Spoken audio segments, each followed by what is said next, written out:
This is Keep the Faith Ministry News. I'm Hal Mayer. François Hollande is seeking to expand the emergency powers he engaged in November 2015 after the terrorist attacks in Paris. The state of emergency gave the government authority to search houses without a warrant and restrict the right to peaceful assembly, all without judicial oversight. Hollande now wants to change the French Constitution to expand the scope of these emergency powers, including stripping French nationality from citizens who are found guilty of terrorist offenses. Previously, he wanted to apply this to offenders with dual nationality, but now French ministers are implying that it would also apply to French citizens who have just one passport, leaving them stateless.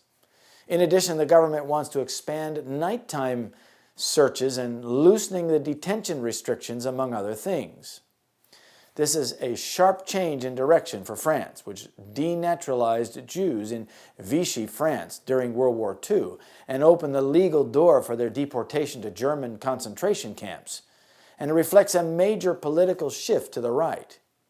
After World War II, France was one of only 64 nations to sign the UN Convention on the Reduction of Statelessness to help resolve the problem of many stateless persons in Europe at the time.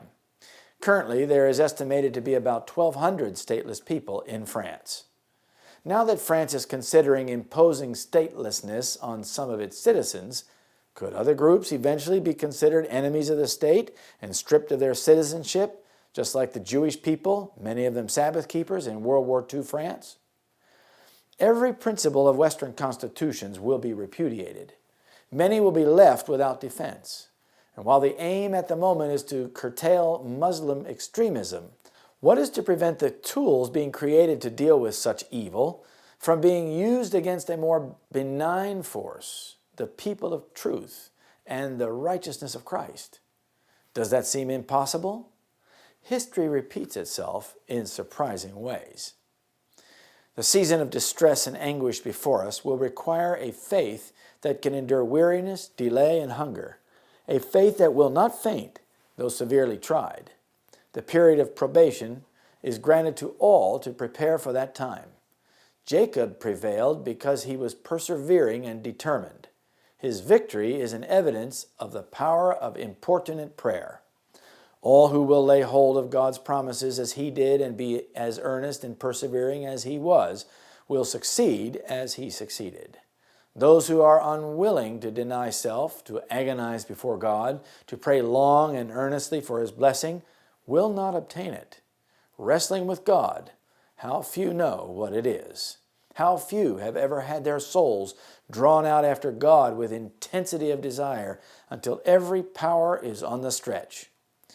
When waves of despair, which no language can express, sweep over the suppliant, how few cling with unyielding faith to the promises of God. The time of trouble, such as never was, is soon to open upon us, and we will need an experience which we do not now possess, and which many are too indolent to obtain. Great Controversy, page 621 and 622.